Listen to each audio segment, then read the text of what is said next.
Critic, and welcome to the return of Cortes The Critic. We are taking a deep dive into the NFL season as the channel was made for, and we're going to, with about a month away from the NFL draft, where we're going to see the new players, the new faces of the franchise, the new jerseys that will go on sale, and then to those jerseys that will eventually become $10 because the player sucks. With all that expectation, all that excitement, I think we need to just... It has been a while. It has been a while from the 2023 NFL season. I think we need to take just a quick step back and take a quick look and remind ourselves what the season that was. And I think a nice, quick little, deep look, quick dive into every team's season. What we expected? Do we remember what they were? Do we remember what they weren't? And let's take just take a little peek. We'll discuss about what their expectation was, what they became. We'll talk about their best game. We'll talk about their worst game, and of course, we'll talk about which player was their MVP, and then of course the grade that we feel that even now, after the Chiefs have been crowned once again Super Bowl champions again, and now we're all just a month away from thinking this is the guy or those are the players that are going to change our franchise around. And free agency has been going on for about a month now, so let's take a quick deep dive, and I mean a quick dive, into every NFL team. Now, I'm going to go in order based on which division got eliminated first. And since that happens to be the NFC East, our first four teams are going to be the Washington Commanders, New York Giants, Dallas Cowboys, and Philadelphia Eagles. So, to start us off, I think we'll go with the most appropriate team to talk about, and that, of course, will be the Dallas Cowboys.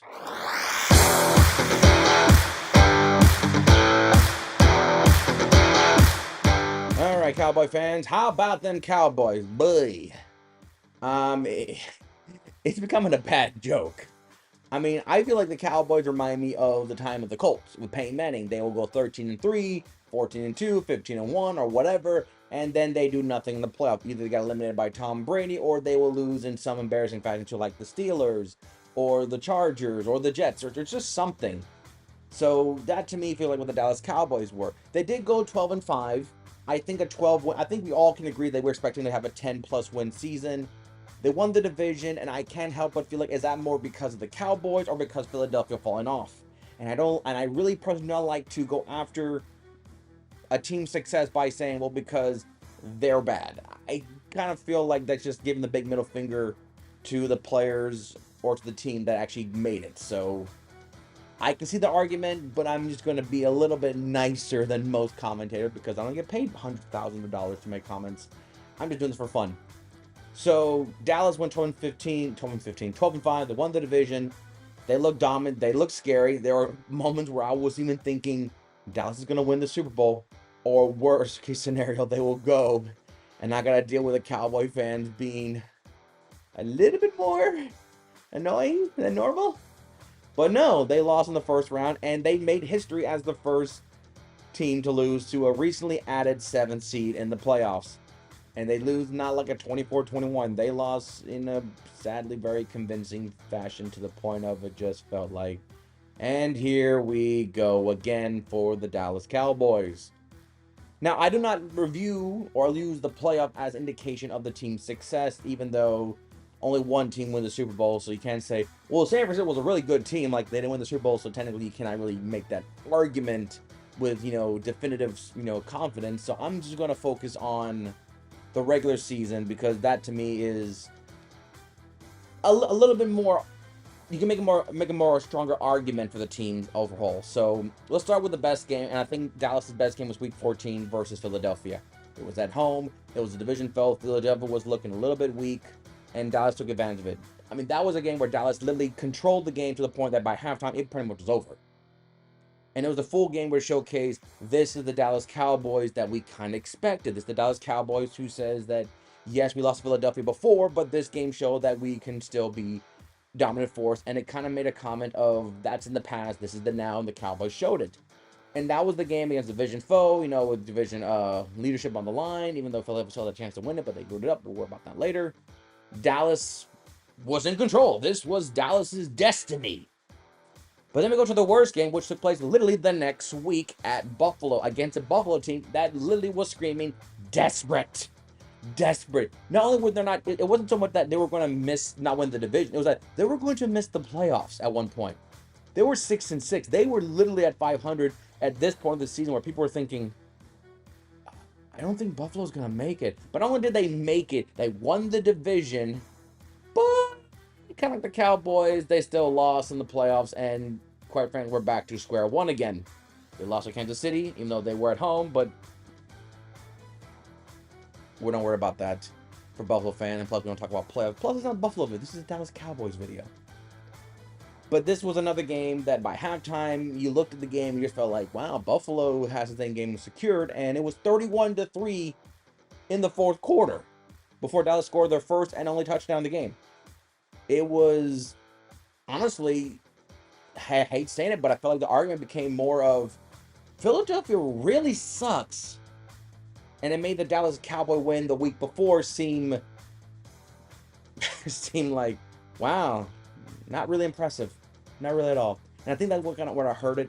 But this was a game that you felt like if they beat Philadelphia and they would have beaten Buffalo, or at least had a more competitive view, maybe it won't be as bad. But the worst game not only impacted the team's performance in the worst case scenario of the playoffs, but it really made their best game look mediocre. And I think that's what hurt it. So, sorry, Dallas Cowboy fans, but that's what happened. Now, the worst and best games gone, let's talk about your MVP, and it's very, very obvious. Dak Prescott is the Dallas Cowboys MVP. He had a phenomenal season, which I feel like a lot of Cowboy fans was hoping he would do. But the problem about Dak Prescott that I keep hearing was Dak Prescott reminds me a lot of my defense of Matt Ryan in Atlanta. There was always that feeling that get rid of Matt Ryan. And even when, they did, I was like, you sure? I know. I just don't look at Dak Prescott the same way, but I'm not going to sit here and say Dak Prescott and the Cowboys will beat the Chiefs, 9 out of 10. I'm not saying that. But I just feel like in the NFC, I mean, Dak Prescott's probably one of your better quarterbacks in the NFC. You almost can guarantee the Dallas Cowboys will be in the play. The question will be whether there'll be a division winners or not. And I feel like Dallas should be kind of confident right now that you could probably more than likely play against the winner of the NFC South, Atlanta, Tampa, Carolina, whatever, and you probably will smoke them. Because I feel confident you're a better team than those 4 teams, even though I am a Bucs fan saying that. So I just feel a little bit like you guarantee at least one playoff win, feel a little confident, get that swagger back into you, and then go with your division foe, which probably be against, San Francisco, Philadelphia, Lions, whatever. I just feel that Dallas Cowboys is in a good position that unless the NFC South gets better, they can probably win their first round playoff game, especially on the road, and then just be like, boo, and then, or better yet, win at home. But that didn't happen against Green Bay, so it's really hard to look at Dallas. But Dak Prescott is your MVP. They were talking about him in the MVP candidate for weeks, every week, every game he won. Even the game they lost, they still brought it up, saying, well, Dak Prescott, lost his footing in the MVP race, so he's not number 1. He's probably number 2 right now, right next to Lamar Jackson, and then Christian McCaffrey, Brock Purdy, I feel like getting an MVP and your team not winning the Super Bowl, it seems a little bit selfish. I mean, imagine if Dak Prescott won the MVP and be like, we won MVP, and we made history as being the first team to be one and done at home by a 7-seeder. Kind of made that MVP trophy look a little bit like, well, I did my job. What the hell do you guys do? So the Dallas Cowboys grade, I'm giving them an A. I mean, they lost Diggs. They still play. The defense was phenomenal. Bland showed out. Prescott was MVP talks. CeeDee Lamb went off, and CeeDee Lamb pretty much was the only wide receiver threat. I mean, Ferguson, tight end, did help too. But CeeDee Lamb, I always felt CeeDee Lamb was a good number 1, but nowhere near the caliber that he was this year that he showed. And I just feel like, man, just get another good. There's a lot of receivers in this year's draft, a lot of good ones, and I just can't help feel like Dallas, Jerry Jones might be having that trigger finger to grab one, but then again, you're worried about offensive line. They have no running backs. Dan Quinn is gone, so you lost your defensive mastermind. So Dallas, I don't know what are you guys gonna do, but in the end of last year, the Dallas Cowboys wasn't wasn't 18. The grade was an A. I mean, you can say, well, B. I'm like, yeah, but I just don't know, man. Dallas did more this year than last year, or last year than the year before. And I just can't help but say I kind of disagree, man. I think Dallas was a much better team in a regular season format, even though the argument could be made, well, the NFC East has pretty much 4 wins, maybe 5 wins guaranteed to Dallas. So half their wins are in their own division. And then the rest of it is just it. I mean, they lost to the Cardinals. That's still early in the season.